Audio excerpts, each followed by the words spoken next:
कि Virat Kohli was running between the wickets, inner circle में 2 runs भागे उन्होंने with the fielding of New Zealand and we know how good fielders Kiwis are. उसके बावजूद fitness की जब हम बात करते हैं, apparently our boys look very fit, but जब हम वैसे बात करते हैं तो running between the wicket is not that fast हमारे लड़कों की। मतलब इफ वी टॉक अबाउट इमाम, मैं इमाम पे बिल्कुल फोकस करना चाहती हूँ। इमाम एशिया कप में मुझे कंपैरेटिवली ज्यादा लीन लग रहे थे, इस वक्त he has put on some weight. Running between the wicket ये है कि आप एक दूसरे पे कितना कॉन्फिडेंस है आपको, कितनी अंडरस्टैंडिंग है आप लोगों की, और आपकी शटल्स बहुत तेज़ होनी चाहिए। अगर उसमें आप तेज़ हैं तो रनिंग बिटवीन द विकेट आप कर सकते हैं। अगर शटल्स में स्लो है, जो मुझे लगता है, तो वो रनिंग बिटवीन द विकेट करना मुश्किल हो जाएगा। तो इस मेरा ख्याल है कि इनकी शटल्स कोहली की या जो भी उसके साथ रनिंग कर रहा था वो बहुत तेज़ होंगी। जिस तरह उन्होंने न्यूजीलैंड के खिलाफ, अगर आप कह रहे हैं इनर सर्कल में डबल रन्स ले लिए, तो वो स्ट्रॉन्ग होंगे इसमें शटल्स में, और एक दूसरे पे कॉन्फिडेंस होगा उन्हें, कम्युनिकेशन बहुत अच्छी होगी जिसकी वजह से ऐसी रनिंग होती है। और फिट तो वो है, इसमें तो कोई शक ही नहीं है। इस टाइम मेरा ख्याल एशिया में कभी भी इतना फिट प्लेयर नहीं आया होगा जो मुझे लगता है जितना फिट कोहली है। बहुत से प्लेयर आए एशिया में, लेकिन मेरा नहीं ख्याल इतना फिट कोई आएगा। अभी 14-15 साल हो गए उसे खेलते हुए, लेकिन लगता है ऐसा है कि अभी आया है। जडेजा और कोहली की पार्टनरशिप वो भी बहुत तेज भागता है, वो भी तेज भागता है। तो ये दोनों ने, आप देख लें कि उनकी जब हम मैच शुरू हुआ था तो ये बता रहे थे कि पीछे जो इनके ऑलराउंडर हैं जडेजा, वो भी बड़ी ज़बरदस्त बैटिंग करता है। उसने कल प्रूफ दिया है कि कोहली उस टाइम स्टेबल हो गया और वो रन चलाता रहा। अच्छा, ये हिकमत अमली भी बहुत अच्छी होती है कि आपका मेन प्लेयर जो अभी एक खड़ा है और ये अब पीछे टेल शुरू हो जानी थी। अगर कोहली जल्दी आउट हो जाता तो ये रन सीरियस नहीं होने। कोहली ने उस टाइम होल्ड किया है, उसको कहा है कि आप रन चलाओ, और उसने रन चलाए। ये बड़ी ज़बरदस्त हिकमत अमली थी कल उनकी, जिस तरह वो लेके गए हैं। 5 रन रहते थे, उसने ट्राई की 100 के लिए, वरना वो मैच फिनिश करके जाता।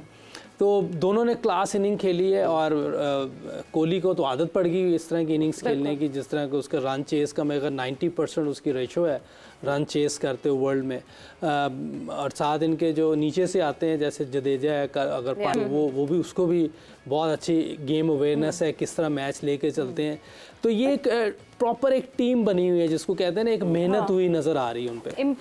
Importance of allrounder. लाला, मैं आपकी तरफ आऊंगी। इम्पोर्टेंस ऑफ ऑलराउंडर्स की हम बात करते हैं, जिस तरह कल के मैच पे, क्योंकि हमने डिस्कस नहीं किया बिल्कुल भी, कल के मैच में देखा एक हार्दिक पांड्या बाहर निकलते हैं, उनको फिल इन करने के लिए 2 प्लेयर्स की तब्दीली करनी पड़ती है। 2 प्लेयर्स को लाना पड़ता है, एक तरफ शमी को लाना पड़ता है तो दूसरी तरफ शार्दुल ठाकुर को हटाकर सूर्य कुमार यादव को लाना पड़ता है। उसी तरह जडेजा फिल इन करते हैं एज एन ऑलराउंडर्स। हमारे ऑलराउंडर्स उस तरह चिप इन नहीं कर पा रहे। अगर बैटिंग में कर रहे हैं तो बॉलिंग में नहीं कर पा रहे, बॉलिंग में कर रहे हैं तो बैटिंग में नहीं कर पा रहे। ज़रूरी है जी, अगर नहीं कर रहे तो करना बहुत ज़रूरी है, इसलिए कि ऑलराउंडर का रोल हमेशा से बहुत ही इम्पॉर्टेंट रहा है। और ऑलराउंडर इम्पैक्ट प्लेयर होते हैं, वो या बॉलिंग या बैटिंग में आपको जितवा देते हैं। तो आई मीन कि हमारे पास ऐसे काफ़ी अरसे से देखने की कोशिश कर रहे हैं कि कोई ऐसा प्लेयर नज़र आए। ट्राई भी किए हैं बीच में, शादाब की शक्ल में, 1-2 और इफ्तिखार की शक्ल में भी हम स्पिनर ऑप्शन के साथ, बैटिंग के साथ उसको ट्राई कर रहे हैं। लेकिन उस तरीके के जैसे अजहर महमूद या रज़ाक का नाम लिया जाता है या पांडे का नाम लिया जाता है, तो वो उस शक्ल में प्लेयर्स हमारे पास नहीं आए इस नंबर पे, जो कि काफ़ी, हमने आसिफ अली को भी ट्राई किया कि हिटिंग भी लग जाए, एक पावर हिटर मिल जाए, बहुत ट्राई की, हर चीज़ ट्राई की है। लेकिन ऑलराउंडर, ऑनेस्टली ऑलराउंडर उस शक्ल में अभी तक नज़र नहीं आया, इसलिए कि इनका इम्पैक्ट बहुत ज़्यादा होता है। बिल्कुल, इनका इम्पैक्ट बहुत ज़्यादा होता है। इसके साथ ही हम स्पार्क्स का सवाल अपने नाज़रीन के सामने रखते हैं। कल के जो लकी विनर थे उनका नाम भी अनाउंस करते हैं। अच्छा जी, कल का सवाल था कि वर्ल्ड कप में तेज़ तरीन सेंचुरी किसने स्कोर किया। आसान था, हिंट दिया था मुश्ताक भाई ने, इसी वर्ल्ड कप में ये सेंचुरी हुई है। तो नाम मुश्ताक भाई आप ही बताएं कौन थे वो?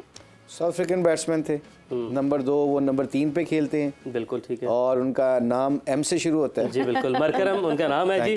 49 गेंदों पर उन्होंने सेंचुरी बनाई थी, और इसी वर्ल्ड कप में साउथ अफ्रीका ने बहुत सारे रिकॉर्ड्स बना दिए हैं, और इसी वर्ल्ड कप में नीदरलैंड से भी हारी है। तो साउथ अफ्रीका की टीम जो है बड़ी अमेजिंग टीम है। ईशा उमर है जिन्होंने इसका जवाब दिया है, रावलपिंडी से इनका ताल्लुक है। तो ईशा, आपको बहुत बहुत मुबारक हो। ईशा की बहुत सारी तालियां।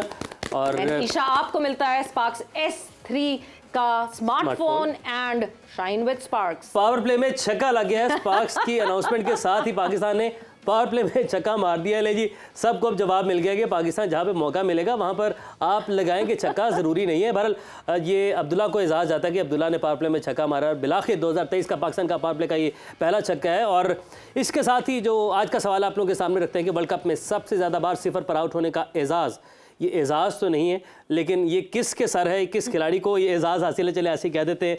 और सबसे ज़्यादा मरतबा वर्ल्ड कप में कौन सा खिलाड़ी जो 0 पर आउट हुआ है? जवाब देने के लिए अपना नाम और मुकम्मल एड्रेस लिखकर आपने, नंबर आपकी स्क्रीन पर है 0346 650 3661, 0346 650 3661। इस नंबर पर अपना नाम, मुकम्मल एड्रेस लेकर व्हाट्सएप करें और इस सवाल का जवाब दें। आप भी लकी विनर्स की दौड़ में शामिल हो जाएं। और बहुत बहुत मुबारक हो जी। बिल्कुल जी, बहुत बहुत मुबारक हो। एंड छक्के की मुबारकबाद है ना ईशा को। मतलब अब तो आप ये देखें कि ब्रेकिंग न्यूज़ ये चलेगी कि जी हमने पावर प्ले में 6, वैसे वाकई ये 6 हिटिंग एबिलिटी वाकई ये हमने बहुत ज़्यादा एग्जैचुरेट कर दिया इस फैक्ट को, वो इस वजह से बिकॉज 2023 से this is the first 6 that we have hit in the power play. And ये वाकई कहीं ना कहीं थॉट प्रोसेस तो आपका आता है कि फील्ड कॉम्पैक्ट हुई भी होती है, मौका होता है आपके पास कि आप 6 मार सकें, मगर नहीं। आई थिंक ये बड़ा अच्छा शॉट मारा अब्दुल्ला शफीक ने। और बाकी जो आप ऑलराउंडर्स की बात कर रहे थे ना, मेरा पॉइंट ऑफ व्यू इसमें है कि वसीम जूनियर अगर 2 छक्के मारता है, he does not become allrounder. बिल्कुल, ऑलराउंडर को आपने कंसिस्टेंटली 15, 20, 30 मैचों में देखना है कि जिस तरह उसने परफॉर्मेंस की है बैट एंड बॉल के साथ, फिर आप जाके उसको ऑलराउंडर कंसीडर करते हैं। आप 20-25 रन करने वाले प्लेयर को ऑलराउंडर नहीं कहते। ऑलराउंडर उसको कहते हैं कि मुश्किल सिचुएशन में वो अपनी गेम को चेंज कर सके। बैट्समैन है तो वो बैटों की तरह खेल सके, जैसा पांड्या खेलता है, जिस तरह रज़ाक खेलता था। रज़ाक को नंबर 3 पे 99 में वर्ल्ड कप में ऊपर भेजते थे, वो छोड़ के खेलता था, वो ऑलराउंडर था, उसको बैट्समैनों की तरह खेलता था। जब बॉलिंग आती तो पूरे 80, 85, 90 के करीब वो कई दफ़ा स्पेल कर रहा होता था। अजहर महमूद का भी ऐसा था कि वो आई थिंक ये जो मैं कई दफ़ा हम बहुत जल्दी डिसीजन ले लेते हैं कि desperate to find an all-rounder. Absolutely, but you know like जिस तरह शदाब है, Shadab is a good cricketer. Yes. But अगर तो उसको ऑलराउंडर बनाना तो फिर उसका नंबर ऊपर रखना चाहिए, वरना आप नीचे से नंबर वो नहीं, वो कहते हैं ये he can bat. But he is not all-rounder. He is a bowler who can bat. Yes. But all-rounder का क्या कहते हैं? Pandya is all-rounder. इसलिए फिर वो 2 चेंजिंग करनी पड़ती है ना उनको। तो आई थिंक ये बड़ी मोटी चीजें हैं जिसके ऊपर हमें फोकस करना चाहिए। और बाकी पाकिस्तान टीम को जो छिक्के मारने की जरूरत ही नहीं है। मैं ये कह रहा हूँ कि इस ब्रेक के ऊपर हम बात कर रहे थे, मैं और यूसुफ बात कर रहे थे कि जिस तरह की पिच है, जो उनके 4 स्पिनर खेलेंगे, I personally think they should just not to let them get a wicket and आप देखिएगा the end of the day 280 290 कर लेंगे। Exactly, just stick to your core strength that your core strength is। कोई बात नहीं, शुरू के 10 over में अगर रन नहीं बनते आगे जाके कैपिटलाइज करें।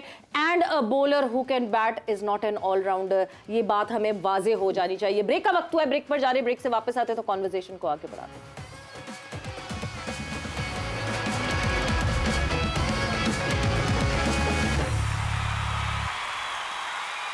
वेलकम बैक टू जोर का जोर। पाकिस्तान की बैटिंग इस वक्त जारी है और पावर प्ले के अंदर 1 नहीं 2 छक्के पाकिस्तान ने मार दी हैं माशाल्लाह से और 1000 से ज़्यादा गेंदें लगी हैं। लेकिन हमारी डिबेट, हमारी बात वही है कि छक्के मारना ज़रूरी नहीं है, आपकी इंटेंट आपकी सिंगल डबल से भी नज़र आती है। तो हमारा पैनल हमारे साथ मौजूद है, हम यही डिस्कशन कर रहे हैं। यूसुफ भाई, यही बात लेकर आपकी जानी बातें, हम डिस्कशन हमारी चली है ऑलराउंडर्स के हवाले से भी, इंटेंट के हवाले से भी। हम जोर का जोर में यही बात कर रहे हैं कि सिंगल डबल भी आपके इंटेंट का हिस्सा होता है। एज ए जेन्युइन बैटर, जब आपके ओपनर्स हैं, मिडिल ऑर्डर यहाँ पर बैटिंग कर रहे हैं यहाँ पर, तो सिंगल डबल्स निकालना कितना मुश्किल होता है समटाइम? आपको कैसे फील्डिंग से जो है ऑपोजिशन वो बांध सकता है, वहाँ से आपके पास वे आउट क्या होता है एज अ बल्लेबाज? देखिए, अगर आपके पास स्किल है तो आपको सिंगल बनानी आनी चाहिए, गैप में खेलना आना चाहिए और वो कोशिश भी कर रहे हैं। और देखें आप 6 रन के रन रेट से वो जा रहे हैं, 9 में 54 है इस टाइम, तो बहुत अच्छा जा रहे हैं। और जिस तरह ये चल रहे हैं इसी तरह चलते रहे, विकेट हाथ में रही तो हम लंबा स्कोर भी कर सकते हैं। 230 तो मैंने कहा है, लेकिन जो विकेट की रिपोर्ट बता रही थी ये तो मुझे लग रहा है आज कहीं मैथ्यू एडन ही ना हो गया पिंच भी तो पिच रिपोर्ट ही हमें सही नहीं मिल रही। पिच रिपोर्ट के हिसाब से कोई आइडिया नहीं हो रहा कितना स्कोर होना चाहिए, बस ज़्यादा होना चाहिए। ये हमें ये चाहिए कि ज़्यादा होना चाहिए ताकि हम अफगानिस्तान को पकड़ सकें।